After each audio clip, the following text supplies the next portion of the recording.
You're on. Hello everyone, it's Timmy2009 and welcome back to another Thomas and Friends video. Now, I hope you all enjoyed my latest episode of Thomas and Lady's Equestrian Adventures, and yes, episode 20 is coming out soon as well. But now we're talking about something that I bet you're all really excited about. It is another Gauge 1 Thomas the Tank Engine prop replica. Now, I think last time we took a look at the Gauge 1 Toby, the tram engine. I also completed Edward as well last year. But now, we are completing the Farquhar Branchline Trio with none other than Percy the Green Engine. Now, I think Percy came out very nice. And that's what we're talking about. So it's been almost a year since I've talked about the Gauge 1 Toby and Edward. And Percy was just another one of those engines that I have never really finished until now. And that's what we're talking about. Now, I don't know how well this is going to turn out. I'm just going to be talking about my whole thought process on building Percy. And just going over how I made him and what I've done to change him. So, yeah. But this is still going to be an interesting video nonetheless. So I hope you guys enjoy it. So, some of you probably know that James was actually the first Gauge 1 model I've made. Ever since then, now making these Gauge 1 models was sort of an interesting, story. As I was trying to, think of which other models I wanted to make. Which is what led to me making Thomas and Toby. Now, my main goal was to actually make all the characters from the Lionel G-Scale range, which include James, Thomas, the Troublesome Trucks, and the human figures, as well as Annie and Clarabelle. Are you still going to? Well, I have already finished the Troublesome Trucks, spoiler alert. Alrighty. Now, I never really had any intentions to actually make more characters. However, there were multiple people who actually did inspire me.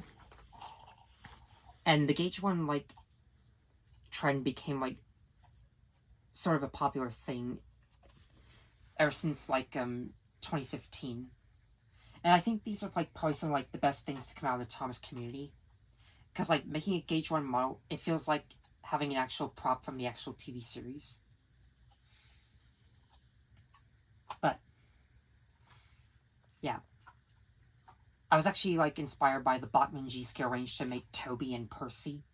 I just made Edward for fun, since he's very similar to James, and he basically uses the same tooling as James. And while I was able to complete Thomas, James, and Toby in 2022, I've actually put Edward and Percy on the back burner and never really took the time to complete them because I was busy working on other projects. But after that, I got back to making Toby. No, wait, I actually did complete Toby. I actually finished Edward. I think over 2022, I think the building process was that hard. It took a long time, sure, but I think I'd gotten a little bit of Percy complete by then, but I actually put him on the back burner before I could finish his side rods and add his buffers. So that's what we're going to talk about. So anyways, building Percy wasn't too long of a process. All I had to do was It's a lot of pieces though. I mean, yeah, it was a lot, but Percy is a very small engine. I mean, he's shorter than Thomas. He seems to be longer in terms of length. No, wait, not length, but if you look at the fronts of both Percy and Thomas, you can tell that Percy is wider. So he's he is, yeah. larger in width, not length. I love that shape. But yeah. Now, fun fact about Percy. Percy isn't really based off any real-life tank engine. And while you could argue and say that he's based off the Trojan-style tank engine, or the Pugs. Saddle tank yeah, engine. That makes sense. It looks like a saddle. I mean, that's usually a horse thing. Mm-hmm. But anyways. So Percy was first illustrated by Reginald Dalby, who designed Percy like this. Now, I think Audrey actually did base his Percy model off the Trojan-style tank engine. I could be wrong in saying that. I'm sure he's based off some other type of style tank engine. I mean, Percy seems to be sort of an obscure character in the Thomas series. However, when Reginald Dalby actually drew Percy like this, Audrey wasn't very happy with it. And he basically called Percy a green caterpillar with red stripes. And that nickname sort of stuck with Percy. That's cute, though. In the episode Woolly Bear, there's kind of like meta humor where Thomas basically calls Percy a green caterpillar with red stripes, like how Audrey did. Right. So Audrey just based it off of the way he made fun of Percy. That's funny. And Reginald Dalby wasn't too happy and resigned from drawing the Railway series stories. So they actually got another person who drew Percy in a different style, and then another person who did Percy in another style. But anyways, I think Percy's had like sort of a rough history with like how he was designed. But this is how Percy ended up looking in the actual TV series. I'm pretty sure Audrey still wasn't a fan of Percy's design overall, since Percy's sort of like a hodgepodge between different engine parts. I mean, I'm sure some of you probably tell me like what style tank engine Percy is based off of, but from my knowledge, he's just a freelance design. Cool. I mean, there are other engines who aren't based off of real life engines lately. I mean, there are obvious engines like in real life, like Stepney, the Flying Scotsman, and the City of Truro. But Percy is a whole other story. Percy's also a very naive little engine as well, since he believes in like random things that other engines will say to him. I like the cage around the coal on that model. Yeah, this is the coal bunker as well. So that's really cool. Anyways, Percy is mostly comprised of 3 printed parts, but there are other like parts I did use on him. Now, originally Percy was painted in like a dark green, but over time, like I tried to like base him off the season 3 model of Percy, so I painted him in like. What I did was I took that same dark green, but I mixed in a little bit of yellow. Did you paint it dark green first and then repainted it, or you're saying on the show? Saying, like, I painted him dark green first, and that's how he stuck until. Oh, okay, now. Gotcha. And you just repainted him to make him fresh, right? I mean, originally I wasn't intending to repaint him, but I just thought it'd make him look more better, like, and this really like lifts. Well, him yeah, they up. get kind of now dusty over there. I mean, some of you could probably argue and say that Percy's a bit too lime green, but a lot of merchandise doesn't really like get Percy's color that accurately, if that makes any sense. Well, he looks good. And none of the faces like really do capture the looks of the engines in the actual show, but they're still close enough. So I think this makes Percy like shine even more brighter. And like now I don't know like what the thought process was of making the season 3 props, like if they actually made him this kind of shade, or if they like bought a new camera and he just looks like green on the camera. Like if he's actually dark green, but the lighting on the camera just makes him look light. I mean, I'm sure some of you... He looks lighter through the lens of the phone than it does sitting here looking at him. You could probably tell me like the thought process of what happened when making season 3, as well as Shine Time Station, which is like the first time Thomas ever like had its own US dub, and they got the legend George Carlin. Cool. But yeah, I really like Percy's design, even if he's not based off of a specific type of train, and even if he does look like a caterpillar with red stripes, I still think he's pretty cute. And now the cab is actually a separate piece. The coal bunker is also separate, if you can tell by the... I mean, these models are basically like built as like model kits. Yeah. You know, like those cool model kits that you would find at hobby shops. That's really cool, though. You would take out of the box and like put glue on them, and they came with instructions. It's basically what those remind me of. Do you glue them together? Yeah. With Gorilla Glue? Yes. Now, there was like a little bit of a stress when like making Percy's like buffer beam and like side rods, but yeah, I mean, building him was kind of fun. I never really like had any intentions on finishing him. I just built him for fun up until this point, as my main goal was to make Thomas and James themselves. But after making Toby, I just thought it would be nice to like complete the Farquhar branch line trio. And I know some of you are probably going to be like asking me to make Gordon and Henry, which I don't know if I might yet. Have you made a Thomas? Well, you're looking at him right now. Oh, I thought that was Edward. No. Sorry. I mean... He's kind of long. You could tell because, like, Edward's a different... Okay. I mean, there's some people who, mainly parents, who would mistake these characters for others. Well, because he's long. He's not super short. He's also blue. Yes, so's Edward. And Gordon, right?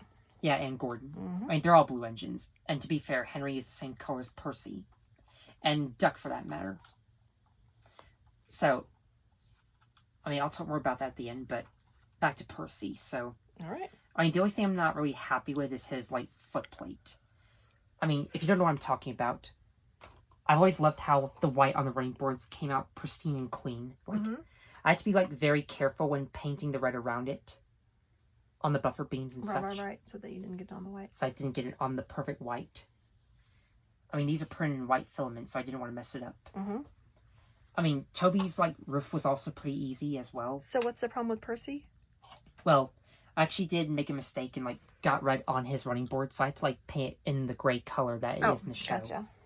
Now, some of you could actually say that this is more accurate than Thomas's white running board, since the running boards actually are gray in the show.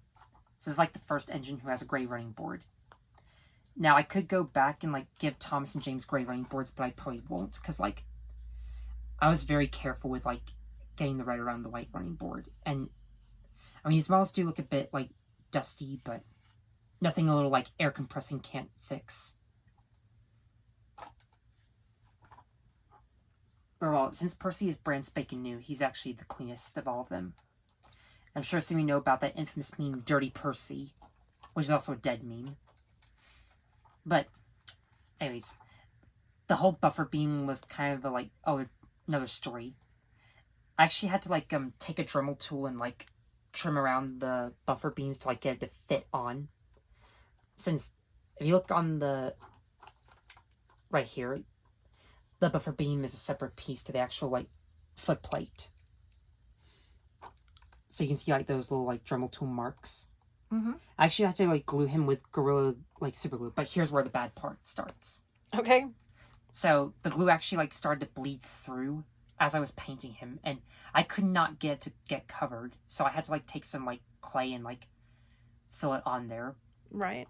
And just, like, paint the red over it. Good job. However, like, the back does look like it's peeling a little bit. You can see. Yeah, maybe a little bit. But on a real train, there's defects like that too. Oh, really? Yeah, don't you remember when we went to the train museum, they had some older trains they had repainted, and they had just kind of painted over the rust, so it was kind of bumpy and peely like that. I mean, don't trains usually, like, rust over time? Yeah, but they didn't, like, prep it by sanding or whatever the metal smooth, so it was... I'm still not over the fact that every single peely. E2 in the world got scrapped. I miss the E2s. I mean, it's still nice that we got trains like Talon and Dolgok and the Bluebell Terriers and the Flying Scotsman. Actually, they did have an Audrey extravaganza they do every year, just, like, dedicate his life. Cool. Where you can, like, visit the narrow gauge railway in Wales and, like, meet Scarlo and Rheneas in real life. That's awesome. I mean, I haven't really gone to one of those yet, and I did miss my shot this year, but maybe next year, I don't know. We'll just have to, like, see. I mean, it does rain a lot in Wales as well. Yeah, it's a long ways away, too. But yeah, I'm sure some of you might be able to, like, have a good time there at Wales. Yeah, see if anybody's ever gone. Well, Perfectly Zero also went to the Audrey extravaganza. Wow. And I hear that Thomas Theorist also went there many times. Like, recently he came to the Audrey extravaganza dressed as Ernie from Underground Ernie. Cool. If you don't know what that show is, you might want to check it out at your own risk. Okay. I mean, it's not as creepy as JJ the Jet Plane. I mean, have you seen JJ the Jet Plane? Yeah, not a fan. Yeah. I mean, comment down below what you think is your least favorite, like, show with talking vehicles in the comments below. I mean, if I had to guess what my least favorite is, I'd probably say Mighty Express. But some of you might also say that All Engines Go. But anyways, back to Percy. So, I mean, his coupling hook and buffers actually did come out very nice, as, like, expected with all the, like, other engines. But yeah. And, You're 15. Okay, so, anyways, the coal bunker is actually, like, another nice piece. Like, the coal itself is actually made from black fish tank pebbles. I think we had to, like, put some, like, foam underneath to, like, cover up the bunker. Yep, that was a long time ago. I mean, when I first made James, I just, like, completely covered his tender with like. It weighed 6,000 pounds. And it was super heavy. We filled it up. Yeah. So when we made Edward, we had to like We did foam put and then foam under it. yeah, and then glued the rocks on top. So there was just one. I mean, I don't know. I mean, we had to like take Thomas's coal out entirely because there was some mistake that I made on the bunker. Can't remember what it was. I remember, but I remember pulling the whole thing out because it made like a cracking sound when we pulled it out. And we thought we had broken it. Well, it was kind of like Pop Rocks. Yeah, that was a long time ago too. My goodness. Yeah, I mean, these models have really aged. Mm-hmm. They look good though. But they still look great, mm-hmm. even over time. And they're still recognizable as the same like models from the actual show, only with like not as much detail as them. But yeah. So I think I put like actual white tacky glue, and I think that's the reason why we had to take it out. Yeah, like replace it with clear glue, so that would like. So that it wouldn't look. So it wouldn't like look white paint. Yeah. Like white. Or like something like other like. But. I remember that now. So we like had to put clear tacky glue in, just to give it like shinier look and like, so that way the coal wouldn't be ruined. That would still look the same color. 17. Okay. Anyways, hold on, let me fix Thomas real quick. Yeah, that's the only thing I don't really like about this Thomas is that. Okay. I mean, I think we have another video with you doing this exact same thing to him. Can you not glue them on, or if you do, they won't move? They won't move. Gotcha. I mean, I knew there was a reason. They're trains. They have wheels for a reason. Right. I mean, for those of you who don't like know, here's a fun fact: the side rods are what actually like help the wheels turn. Mm-hmm. If they don't have any side rods, then you just have like one wheel slipping, and they wouldn't actually move. Right. And while we're on the topic of the side rods, this is the first train I've actually made with cylinders. Now, making the side rods was pretty hard. I mean, I was originally gonna like give him side rods, but something went wrong, so I tried to like print these like things called crossheads, but they wouldn't print fully. And no, it was not because the printer was broken. It was not because it had like an issue with the gears. It was just like something with like the file setting. Right. Like these are like really thin crossheads, so like I guess the printer couldn't really print that thin of like a layer of filament. So those are thin. So what did you do? I just skipped out on the crossheads and like put toothpicks. Now these are only like placeholder side rods. Let me see your hand. I mean, they look good though. I just wanted to get this out of the way. Yeah, I wouldn't have noticed it if you hadn't have said something. But did you spray paint them or paint them with? Paint them with acrylic. Those are really thin. No. So the ones that you didn't do were even thinner than these? Well, they're all the same thin side rods. Because that's like one row? How many rows is that? I don't know, but these side rods are thicker than the actual crossheads themselves. Wow. Now, the crossheads are an important part because they actually are what help the pistons turn. And what allow Percy's side rods to actually move. Now, Percy's wheels do move. They have axles, but I just don't want to risk actually moving him because worry these parts are gonna break off. So I don't know. I might have to think of a way to actually make the crossheads actually thicker and get them to work. Maybe if you make another one, but that one looks good like that. But that's just me. I don't know, but I don't know if he'll actually work nonetheless, but I mean, he's still a nice display piece. Mm-hmm. He also has these things called leaf springs. I mean, there's some red. Oh, yeah, that looks good. Yeah. I mean, Percy's had a lot done to him, in the model series. He's been submerged in water. He's been covered in coal dust a few times, but they always fixed him up. And so I think the only thing I might go back to and fix is the crossheads. And I'm sure some of you could probably tell how I can actually if there are better methods of making the actual pistons, since they are a very crucial part to Percy. So I think that's really all I have to say. I think Percy overall came out very nicely. So thank you for watching this video, and stay tuned for when I review the Gauge 1 Troublesome Trucks. And if you're wondering what Gauge 1 model I'm going to make next, I really don't know if I might make another Gauge 1 model soon, but we'll just have to wait and see. I do have plans to make Gordon and Henry, but that's going to be super tough to actually get their side rods to actually work and stuff. and they're super big. I might like to get like a bigger 3D printer for them, or like. Yeah, you'd have to break it down into a lot of parts, wouldn't you? Yeah, and I don't really want to have to like stay up all night, like right. until their like tenders are fully printed. Right. Like, I actually had to like stay at. No, we brought it in the house, didn't we? No, I had my printer in my building. Okay, I knew we put it somewhere so that I printed James's and Edward's tenders overnight, and they took super long. But overall, I think it was worth the wait because like these models did come out very nice, and I had a lot of fun making them. Mm-hmm. So, I mean, there's not really like a whole lot to say about Percy. I think him and all the other engines are like self-explanatory in terms of character traits, and like. But yeah. 21. Well, thanks for watching. I'll see you next time. Bye.